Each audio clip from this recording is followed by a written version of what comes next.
માંથી મળી રહ્યા છે કે જ્યાં મનપાના જનરલ બોર્ડની મીટિંગ મળી હતી અને જેમાં રામ મંદિર મુદ્દે હોબાળો થઈ ગયો।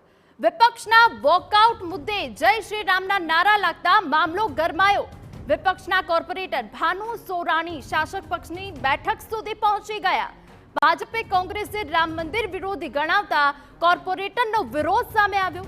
બોર્ડમાં પ્રજાના પ્રશ્નોને બદલે ટાઈમ પાસ કરાતો હોવાનો કોંગ્રેસનો આક્ષેપ છે।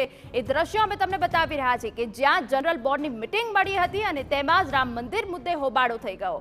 વિપક્ષના વોકઆઉટ મુદ્દે જય શ્રી રામના નારા લાગતા સમગ્ર મામલો ગરમાયો હતો। એ દ્રશ્યો બતાવી રહ્યા છે કે જ્યાં વિપક્ષના કોર્પોરેટર ભાનુ સોરાણી શાસક પક્ષની બેઠક સુધી પહોંચી ગયા અને ભાજપે કોંગ્રેસે રામ મંદિર વિરોધી ગણાવતા કોર્પોરેટરે વિરોધ કર્યો। બોર્ડમાં પ્રજાના પ્રશ્નોને બદલે ટાઈમ પાસ કરાતો હોવાનો આક્ષેપ કોંગ્રેસનો।